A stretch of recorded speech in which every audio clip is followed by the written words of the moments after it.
After going through more than 400 comments on my last video about how to replace your BRP with your eVisa, here are 12 most common problems and the solutions to these problems that many people face while converting their BRP to an eVisa. The first one is receiving an email from the Home Office. The government advises that you wait until you receive an email from the Home Office before you apply for an eVisa. It's also advised that you should check your spam or your junk mail in case it gets there and you might not know it's there.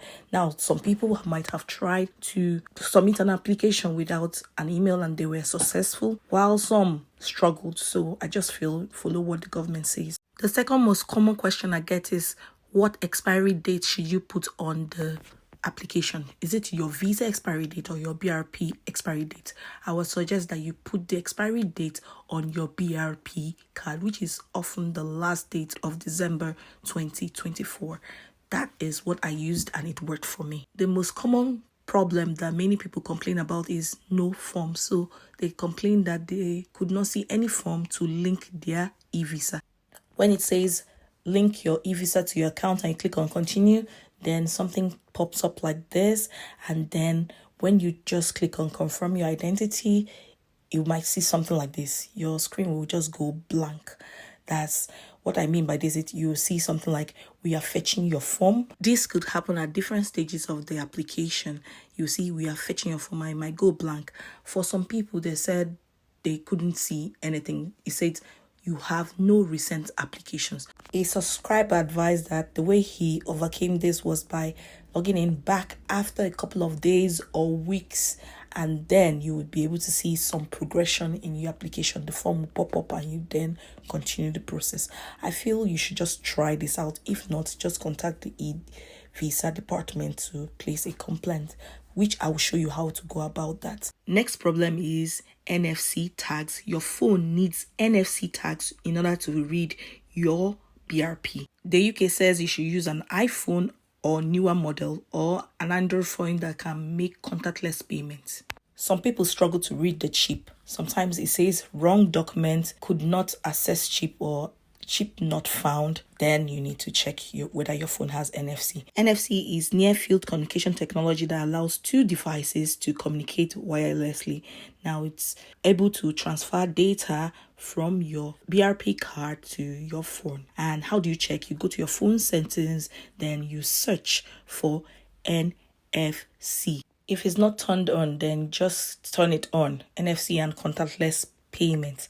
Do you know that your phone protector or cover could be preventing your phone from reading your BRP? So just try to remove it.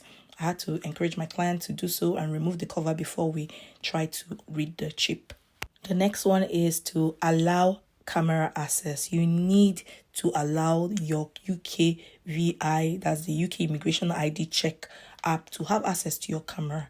Now, when you download it, it should look like this. Please don't click on any other icon. I don't want you to be hacked, so just be careful out there. Now, how do you check? You go to your phone settings and you scroll down. Now you go to the app, that's UK Immigration ID Check, and you see the camera option. Make sure you allow access to the UK Immigration ID Checker. Some people have asked, do I scan my BRP or my passport? The recent time I did a scan, it says use a BRP if you are not in the EU or EEA. So I feel follow the instructions that applies to you. On the other hand, I've seen some of my subscribers say that they were informed not to do anything if they're in the EU. So they don't need to do anything by their lawyer. Some people say they called the government and the government said don't do anything. Don't quote me. I am not an immigration advisor. Just follow whatever the government says you should do. If you're having problem reading your card, you might have to use a white sheet of paper, place it on top of a table and place your BRP card on top of it. It makes it easier. There won't be any shadows. It will increase the chances of the phone capturing the image of the BRP as fast as possible. That worked for me. I have a detailed video about the step-by-step process on how to replace your BRP with your eVisa. The link will be up here and in the description box. Scanning the BRP is one problem many people have. Now, this is how you go about it. You place your phone on the BRP. Please do not hold it. Some people have asked me this question, whether they should hold it together or should it be in close range. Just place it on it and slowly move it slowly. You see how I'm doing it here? If it keeps telling you access not found or chip not found, maybe you need to change your phone to another phone that is better, maybe a higher phone, something like that. It could help you. This is what it should do, like access the chip in your card and it will say completed. If you struggle with the face capture, just make sure you have a plain background. Do not allow any shadows, just a well lit place will help you. And it says that children aged 9 and under will not be asked to scan their face. So you shouldn't panic if that is your situation. So just make sure it's, nothing dangling on your face. They follow the instructions they give you there and you will be fine. It's actually one of the easiest face. Another one is a completed form. It's so important that you complete the form. Now, you might have a page that looks like this and you click on continue and then it fetches the form. And when you scroll down, you will see all of these that says cannot start yet. So when you confirm your ID, it will allow you to start this process. But the most important thing I want you to do is make sure that you complete every form. It looks blue like this one, first one here. Confirm ID should convert to completed. Account security question should be completed. Declaration should be completed. Every single aspect here should be completed. And then submit, completed. If you don't do this, you will not get your eVisa. They will not send that automatic email that says we are linking your eVisa to your account. And then in a minute, you just get view your eVisa. Just 1 minute. Sometimes it can be more or less. We can never tell.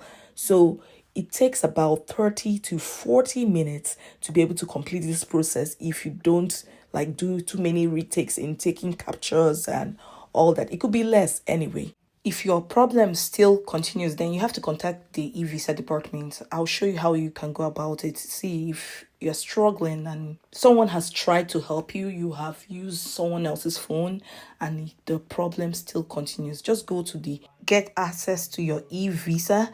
And then when you scroll down here, you see this part that says, get help.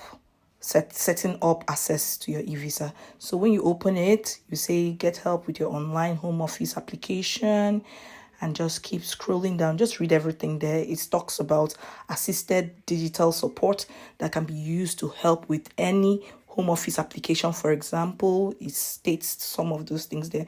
So you can do that by clicking on the link. Our group will assess your eligibility and provide support, or you send an email or whatever. Just try any of these because they said they use phone support for an advisor or face-to-face support in person. Make sure you contact them at the desired time, which is Monday to Friday, 9 a.m. to 6 p.m. I hope you've benefited a lot from this video. My name is Cynthia. I share information about, settling, working, or studying in the UK. So I'll see you in my next video. Please share this video with your family and friends, and bye-bye. Wish you the best.